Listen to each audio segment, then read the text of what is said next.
Avez-vous déjà eu l'impression que, peu importe à quel point vous travaillez dur, vous n'avancez jamais vraiment, comme s'il existait une barrière invisible entre vous et la vie dont vous rêvez? La vérité, c'est que cette barrière existe bel et bien, et elle porte un nom, la peur. La peur de l'échec, la peur du jugement, la peur de perdre ce que vous avez mis tant d'efforts à obtenir. Et c'est précisément cette peur qui vous retient prisonnier de votre zone de confort, vous enfermant dans les mêmes schémas, en espérant qu'un jour, tout changera comme par magie. Mais la réalité est implacable. Si vous n'osez pas sortir de votre zone de confort, vous resterez son prisonnier. Les riches ne sont ni plus intelligents, ni plus chanceux, ni même plus travailleurs que vous.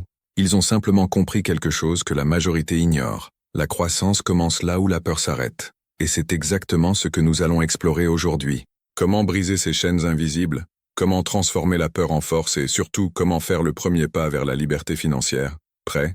Alors, allons-y ensemble. Qu'est-ce qui empêche tant de personnes d'atteindre la liberté financière? Si nous posons cette question à un groupe d'individus, nous entendrons des réponses comme « manque d'argent »,« je ne suis pas né riche »,« le marché est difficile » ou encore « l'économie ne m'aide pas ». Mais si nous allons au-delà de ces excuses superficielles et que nous analysons ce qui contrôle réellement les décisions financières des gens, nous découvrirons quelque chose de bien plus profond et puissant, la peur. Robert Kiyosaki, auteur de Père riche, Père pauvre, explique que la peur est l'un des principaux facteurs qui maintiennent les gens dans une vie de difficultés financières. Peur de se tromper, peur de perdre de l'argent, peur de sortir de sa zone de confort, peur de prendre des risques et d'échouer. Et ironiquement, la peur même de manquer d'argent empêche beaucoup de gens d'en accumuler réellement. La majorité des gens ont été conditionnés à rechercher la sécurité plutôt que la liberté. Depuis l'enfance, nous entendons des phrases comme « étudie bien pour avoir un bon emploi »,« ne prends pas de risques »,« l'argent est une affaire de gens cupides ». Résultat, nous apprenons à craindre l'inconnu et à nous accrocher à un chemin sécurisé, un salaire fixe, un emploi stable, l'illusion que la retraite suffira. Mais cette sécurité est en réalité une prison déguisée, et la peur d'en sortir maintient la plupart des gens dans la précarité. Dans ce script, nous allons explorer comment la peur influence vos décisions financières, pourquoi elle vous empêche de bâtir votre richesse et surtout, comment la surmonter. Nous verrons comment les riches gèrent la peur différemment des pauvres et comment vous pouvez commencer à transformer votre état d'esprit dès aujourd'hui. La peur peut être un ennemi silencieux, mais elle peut aussi être un professeur puissant, si nous savons en tirer des leçons. S'il y a bien une force qui gouverne la vie de la plupart des gens, c'est la peur. Elle est ce maître invisible qui dicte vos choix, limite vos actions et définit les frontières de ce que vous croyez possible. Depuis l'enfance, nous sommes conditionnés à obéir à la peur, à la considérer comme un signal d'alarme, un avertissement pour nous maintenir dans le droit chemin. Mais ce que beaucoup ignorent, c'est que cette peur, au lieu de les protéger, les maintient prisonniers d'une vie qui ne sera jamais vraiment libre. Robert Kiyosaki explique comment le système éducatif et le monde du travail exploitent cette peur. À l'école, on apprend aux enfants à redouter l'échec. De mauvaises notes signifient la honte, la punition, l'exclusion. Nous grandissons en croyant que faire des erreurs est une mauvaise chose, alors qu'en réalité, c'est la seule façon d'apprendre réellement. Puis, une fois entré sur le marché du travail, cette peur évolue en terreur de perdre son emploi. Cela nous rend obéissants, soumis et, surtout, dépendants. La peur du manque pousse la plupart des gens à accepter n'importe quelle condition de travail, tant qu'ils reçoivent un salaire à la fin du mois. La peur du jugement les empêche d'oser quelque chose de nouveau, comme créer une entreprise ou investir. La peur de l'incertitude les pousse à s'accrocher à de fausses promesses de sécurité, une retraite garantie par l'État ou un emploi stable qui peut disparaître du jour au lendemain. Et c'est ainsi que la peur devient un outil puissant pour maintenir les masses prisonnières du cycle de la pauvreté. Tant que vous aurez peur de perdre de l'argent, vous n'oserez jamais prendre les risques nécessaires pour réellement en gagner. Tant que vous craindrez l'échec, vous n'essaierez jamais rien de nouveau. Tant que vous redouterez de sortir de votre zone de confort, vous ne progresserez jamais financièrement. Mais si la peur est si puissante, comment certaines personnes parviennent-elles à la surmonter? Qu'est-ce que les riches font différemment? Ils ressentent la peur comme tout le monde, mais ils ont appris à l'utiliser à leur avantage. Au lieu de la fuir, ils la confrontent. Dans la prochaine partie, nous allons explorer la différence cruciale entre la manière dont les riches et les pauvres gèrent la peur et comment cette différence détermine qui accumule de la richesse et qui reste bloqué. En réalité, la peur en soi n'est pas le problème. Ce qui compte vraiment, c'est votre réaction face à elle. Et si l'on observe la façon dont les riches et les pauvres réagissent à la peur, on remarque des schémas totalement opposés. Les pauvres se laissent paralyser par la peur. Ils évitent les risques, choisissent le chemin sécurisé et ne font que ce qui est prévisible. La peur de perdre de l'argent les empêche d'investir. La peur du regard des autres les empêche de se lancer dans un nouveau projet. La peur de l'échec les enferme dans un emploi qu'ils n'aiment pas, mais qui semble stable. En d'autres termes, ils laissent la peur dicter leurs décisions financières. Les riches, en revanche, voient la peur comme un signe de croissance.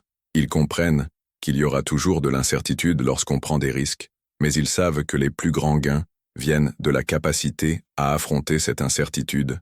Robert Kiyosaki raconte que son père riche disait « Les gagnants ressentent toujours la peur, mais agissent malgré tout.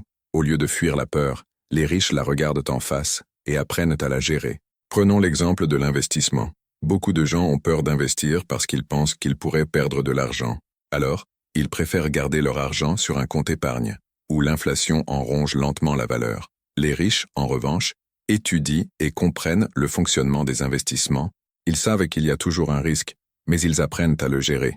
Un autre exemple est la peur de l'échec en affaires. Les pauvres considèrent une entreprise qui n'a pas fonctionné comme une preuve qu'ils n'auraient jamais dû essayer. Les riches, en revanche, voient chaque échec comme un apprentissage précieux. Pour eux, chaque erreur apporte une leçon qui les rapproche du succès. La grande vérité est que la peur ne disparaîtra jamais.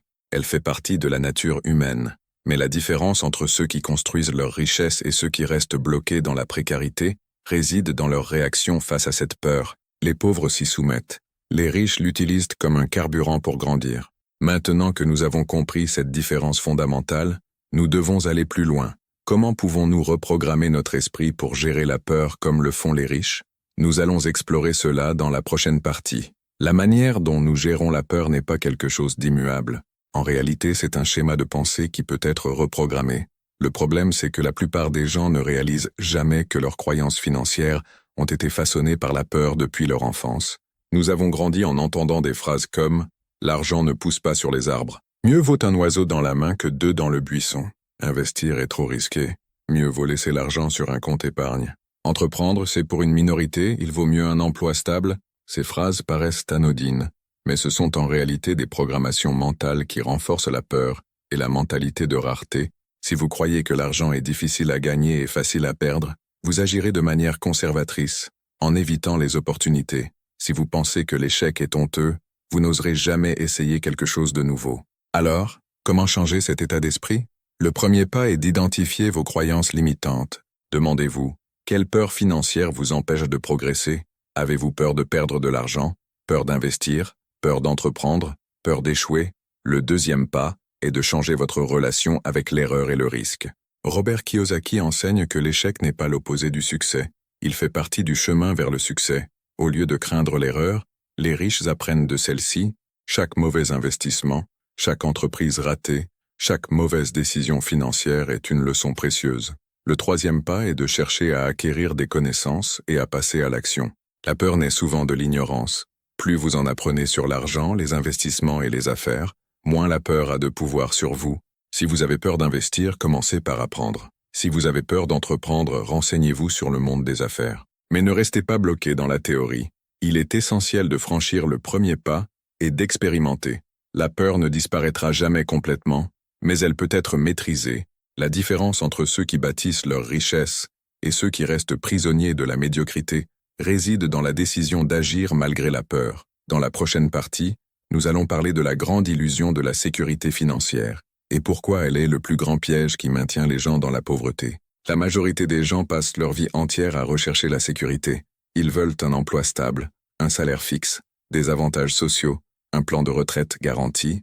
Depuis l'enfance, nous sommes conditionnés à rechercher cette stabilité, comme si c'était la seule manière de vivre sans soucis financiers. Mais cette sécurité existe-t-elle vraiment?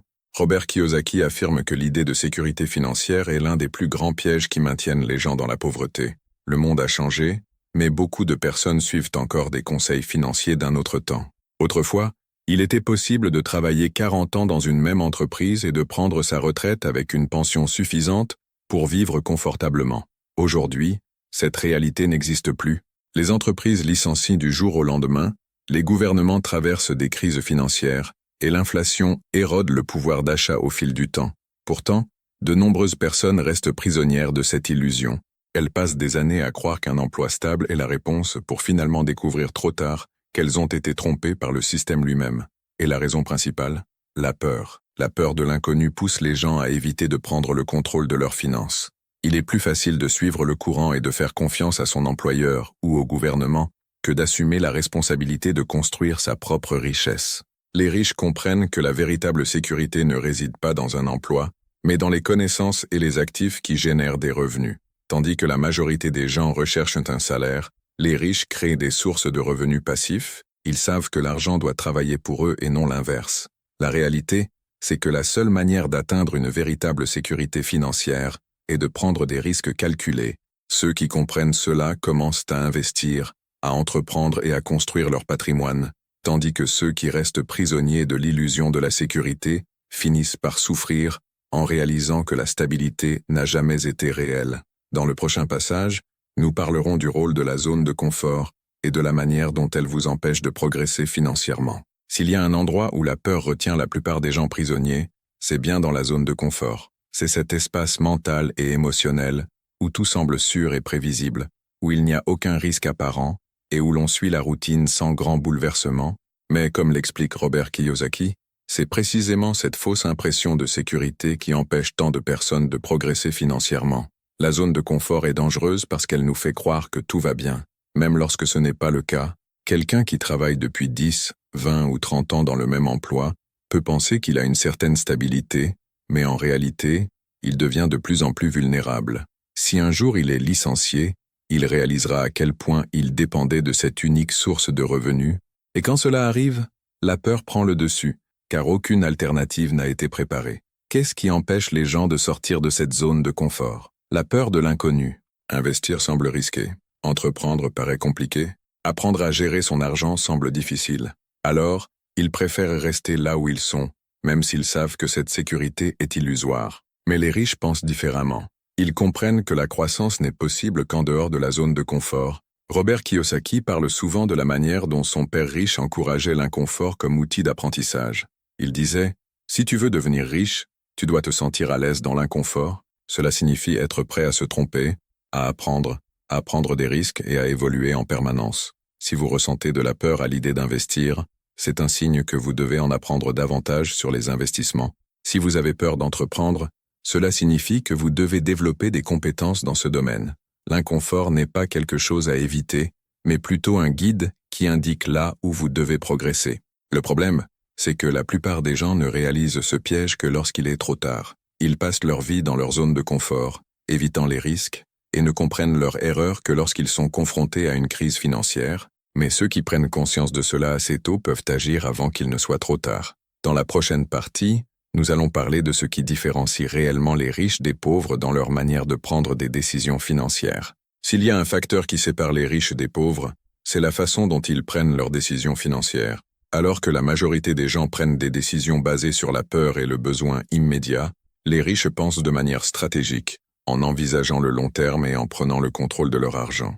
Les pauvres, en revanche, ont tendance à prendre des décisions émotionnelles, guidées par la peur du manque. Lorsqu'ils reçoivent de l'argent, ils le dépensent rapidement, par crainte qu'il ne disparaisse. Lorsqu'ils pensent à investir, la peur de perdre prend le dessus, les poussant à laisser leur argent dormir sur un compte bancaire. Lorsqu'une opportunité de croissance se présente, comme une formation ou un nouveau projet, ils hésitent, paralysés par la peur de l'échec. Leur peur dirige leur choix, et cela les maintient enfermés dans le même cycle. Les riches, en revanche, prennent des décisions basées sur la connaissance et la stratégie. Ils comprennent que l'argent ne doit pas être simplement dépensé, mais investi. Ils savent que plutôt que d'éviter les risques, ils doivent apprendre à les gérer. Lorsqu'une opportunité se présente, ils évaluent les risques, étudient les possibilités et agissent de manière calculée. Ils ne laissent pas la peur paralyser leurs actions, car ils savent que l'inaction est un risque encore plus grand. Robert Kiyosaki insiste sur le fait que les riches se concentrent sur les actifs, tandis que les pauvres se concentrent sur les passifs. Un actif est quelque chose qui met de l'argent dans votre poche, comme des biens immobiliers en location, des investissements ou une entreprise. Un passif, en revanche, est quelque chose qui sort de votre poche, comme une voiture achetée à crédit, des dettes de carte de crédit ou des achats inutiles.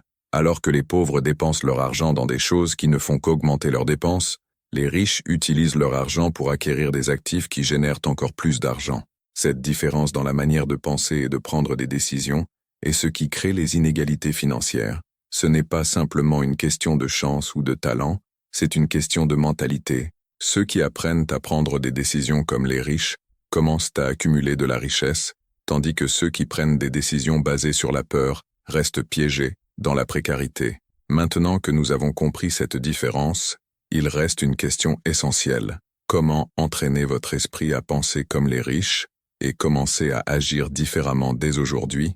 Nous allons en parler dans la prochaine partie. Si vous voulez changer votre réalité financière, vous devez d'abord changer votre manière de penser. La grande différence entre les riches et les pauvres ne réside pas seulement dans la quantité d'argent qu'ils possèdent, mais dans la manière dont ils perçoivent l'argent, les risques et les opportunités. Robert Kiyosaki enseigne que l'esprit d'une personne pauvre est programmé pour éviter les risques, rechercher la sécurité et agir sous l'influence de la peur. Pendant ce temps, l'esprit d'une personne riche est programmé pour voir des opportunités, prendre des risques calculés et apprendre en continu. La bonne nouvelle, c'est que cette mentalité peut être entraînée. Le premier pas est de changer votre relation avec la peur. Au lieu de voir la peur comme un signe pour reculer, voyez-la comme un signe pour apprendre. Si vous ressentez de la peur à l'idée d'investir, cela signifie que vous n'avez pas encore suffisamment de connaissances. Si vous avez peur d'entreprendre, cela signifie que vous devez développer de nouvelles compétences. Utilisez la peur comme un guide pour montrer où vous devez grandir. Le deuxième pas est une éducation financière constante. Les riches sont toujours en train d'apprendre, en lisant des livres, en assistant à des conférences, en étudiant le marché.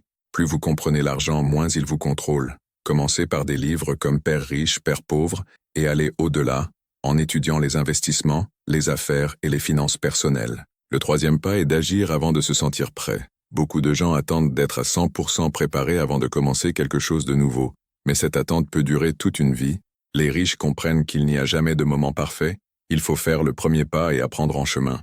De petits investissements, une entreprise lancée en parallèle à votre travail, de nouvelles sources de revenus, tout commence par une décision d'agir. Imaginons deux scénarios différents. Dans le premier, nous avons une personne qui travaille dans un emploi traditionnel, touche un salaire fixe et en dépend exclusivement. Dans le second, nous avons quelqu'un qui a un emploi mais qui investit également dans des actions qui versent des dividendes, possède une petite entreprise en ligne et loue un bien immobilier. Si les deux perdaient leur emploi aujourd'hui, qui serait dans une meilleure position? Le premier paniquerait car toute sa subsistance dépendait de ce salaire. Le second, malgré la perte, disposerait toujours d'autres sources de revenus en fonctionnement. C'est la différence entre être à la merci de la peur et avoir le contrôle de sa propre vie financière. Créer plusieurs sources de revenus ne signifie pas tout abandonner d'un coup et tout risquer. Vous pouvez commencer petit, investir dans des actifs qui génèrent un revenu passif, lancer une activité parallèle, acquérir de nouvelles compétences pour proposer des services en freelance. L'essentiel est de comprendre que votre sécurité financière ne peut pas dépendre d'une seule source de revenus. Lorsque vous disposez de différentes façons de générer des revenus, la peur du manque diminue. Vous vous sentez plus confiant pour prendre des décisions financières, investir, prendre des risques et évoluer. Dans la prochaine partie, nous allons explorer le rôle de la discipline et de la patience dans la construction de la richesse et pourquoi tant de personnes abandonnent avant de voir les résultats. S'il y a une raison pour laquelle tant de personnes n'atteignent jamais la liberté financière, c'est parce qu'elles veulent des résultats rapides, sans avoir la discipline nécessaire pour les construire. Nous vivons dans une société qui valorise la gratification immédiate. Nous voulons de l'argent rapide, un succès instantané, des investissements qui triplent de valeur en quelques semaines. Et quand cela n'arrive pas, nous abandonnons. Les riches comprennent que la construction de la richesse est un jeu à long terme. Robert Kiyosaki souligne toujours que la patience et la discipline sont des qualités fondamentales pour ceux qui veulent sortir de la peur financière et atteindre l'indépendance. Cela signifie résister à la tentation des gains rapides et construire une base solide. La plupart des gens abandonnent avant de voir les résultats parce qu'ils ne comprennent pas la règle fondamentale de l'argent. Les grands rendements viennent avec le temps.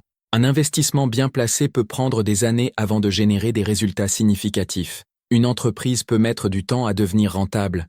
L'apprentissage financier ne se fait pas du jour au lendemain, mais ceux qui persévèrent, qui continuent à investir, à apprendre et à construire des actifs, sont ceux qui finissent par atteindre la liberté financière. La peur pousse souvent les gens à prendre des décisions impulsives. Quelqu'un qui investit sans patience pourrait vendre ses actions à la première baisse du marché, perdant ainsi une forte valorisation future. Quelqu'un qui lance une entreprise pourrait abandonner après les premiers mois difficiles, sans laisser le temps à son entreprise de croître. La différence entre ceux qui deviennent riches et ceux qui restent bloqués dans le même cycle réside dans leur capacité à rester concentrés et constants. La discipline financière signifie également contrôler les impulsions de consommation.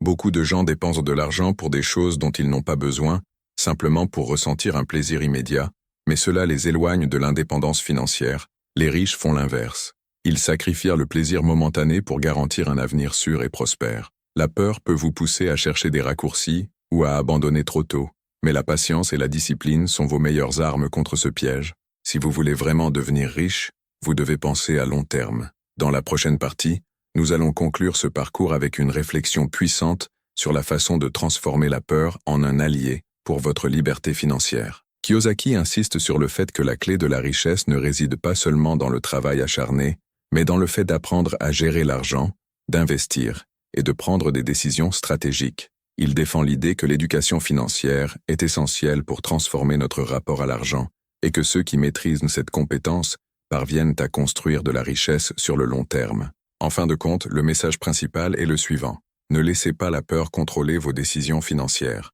Plutôt que d'éviter les risques, apprenez à les gérer, investissez dans la connaissance, saisissez les opportunités et changez votre état d'esprit pour sortir du cycle de la pauvreté et atteindre l'indépendance financière.